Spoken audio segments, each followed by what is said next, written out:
Hi there, I'm so looking forward to showing you my April read pile. I've managed to read quite a lot this month. The sunshine has helped. I've been able to go outside in the sunshine and I found myself not watching telly as much and reading, so I hope you enjoy this video. Let me know if you've read any of the books that I have.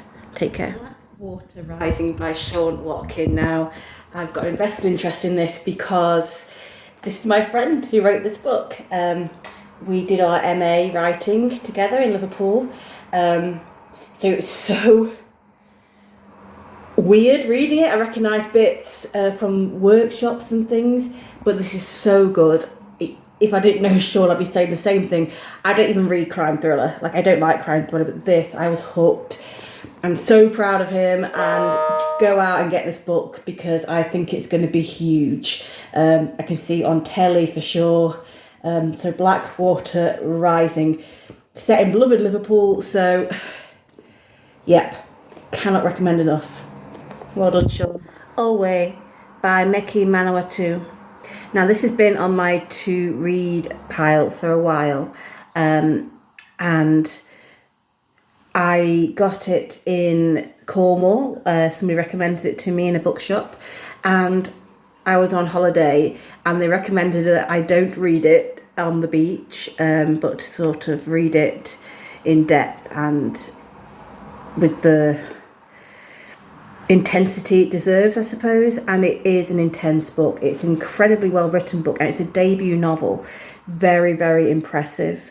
It does deal with some very alarming themes. At its heart, it's about family.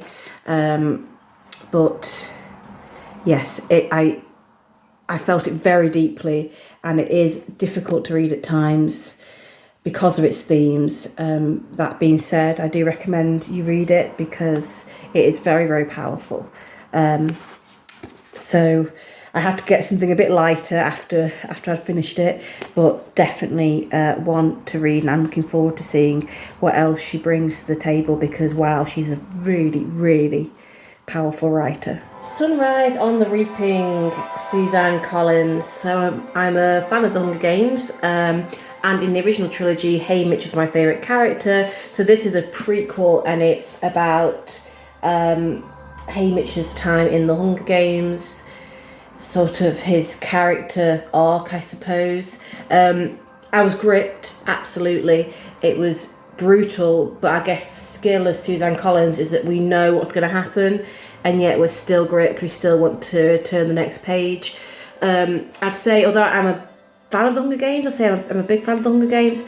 I'm obviously not at the epic scale because the amount of names in this book, I just kept getting thrown thinking, who's that? But that's probably just me. But yeah, definitely recommend if you're a fan of the original. It brings a whole new depth to the Haymitch character. The Bellbirds by Henry Kendall. Now this is another little story to it because I went this book I got from Scarthins, and this was inside one of the books I bought, and I looked and it was £3, and Scarthins is an independent bookshop, so I raced back and said, oh, I just want to give you the money for this one. And apparently it's like one of the most famous poems in Australia. I had not heard it before, but it's really beautifully illustrated, so I couldn't resist adding it to my collection, even though it was by mistake. And it also has an inscription in it, and I'm a sucker for an inscription. I love books that are annotated. So, to my dear Sophie, wishing you everything you hope for in the future. It's been great knowing you. With much love and affection. Glenda, is it Clemens? 14th of June 1989, Townsville. So yeah, a lovely quirky find. Different Drummer, poems by Jack Clemmo, or Clemmo, I'm not sure, sorry. Now this, I live near a gorgeous, quite famous bookshop called Scarthins, and I absolutely love it. It's such a quirky bookshop. My only beef with it is that all the secondhand poetry books are on a bookshelf on the staircase, so you have to be constantly going up and down letting people go past. So what I usually do is just grab a random book, and I end up discovering a new poet, which is what happened here. And I was really thrilled because a lot of the poems are based in Cornwall, which is one of my favourite places in the world. And looking into the history of Jack, he was quite an extraordinary man. He lived quite an extraordinary life. And a lot of his poems are sort of based around religion and, like I say, Cornwall.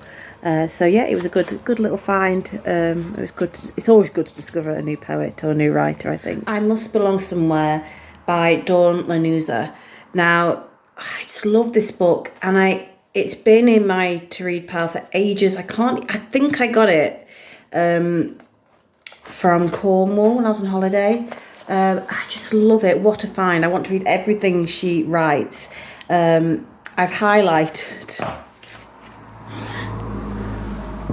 so much because I just related to so much of it.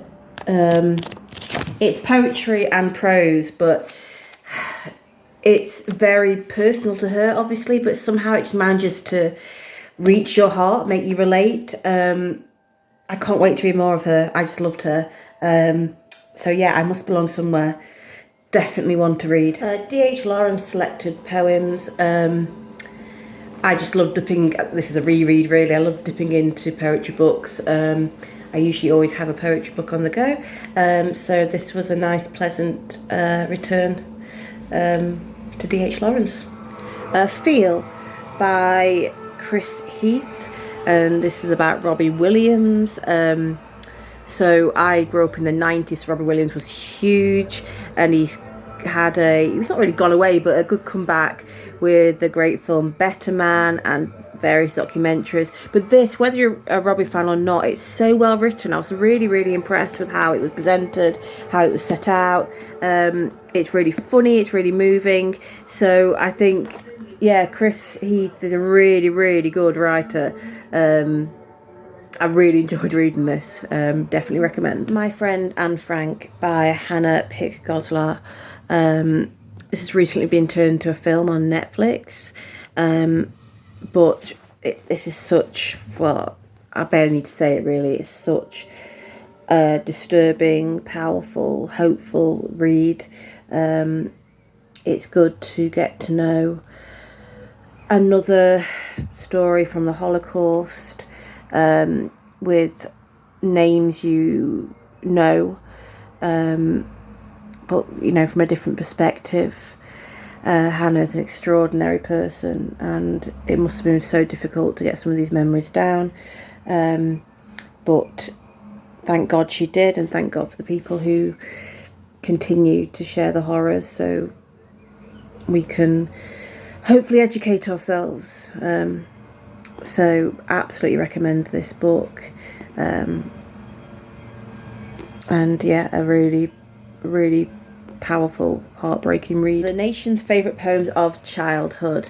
I'm a sucker for poetry anthology. I love just flipping through and finding new poets and new styles. And I love this because it isn't a poetry book for children, it's poetry about childhood, and I think that is something we escape to quite a bit, either intentionally or unintentionally in our writing and in our reading. So this was a really nostalgic read. A lot of powerful poems in here, so yeah, I recommend. My Antonia by Willa, Cather, and this was a first time read for me, and it was brought to my attention by my MA writing tutor. I did a series of interviews where I interviewed friends, and one of the questions was about their favourite book, and this is what she chose, and so I had to have a read myself. It is so beautiful. It is so beautifully written. I underlined so many parts of this book. I really, really recommend it. It's almost poetic in its prose, and it makes you care so deeply about these characters, and it's almost also like short stories entwined into one. I read it sort of in a few sunshiny gulps outside, and yeah, definitely recommend this book. It will stay with me for a long time. E.E.Cummings, 73 Poems. This was another reread. I think I get Cummings more now. It took me a while sort of to get his style, but then once I did, I really embraced them. This book also has the sweetest inscription. 25th of the 10th, 1999. Dearest Amy, and the handwriting's gorgeous. I was once given this book and it meant a lot to me. Good things must be passed on if they are to live on. All my love, John. I wonder how it ended up in a second-hand bookshop, but anyway, yeah. Good to return to. Farm Boy by Michael Morpurgo. This is the sequel to Warhorse, and it's quite a short book. It's more child-friendly. I love Michael Morpurgo. I actually met him once, and he also did a lecture when I was at uni. Yeah, he's great. I would read anything written by him. This was actually a reread, but I hadn't read it for a few years, so yeah. Nice read. So there we go. Hope you enjoyed. Again, please let me know if you read any of these books. Please recommend a book to me to read in May, and I'll see if I can get round to it. Take care. Happy reading. Bye.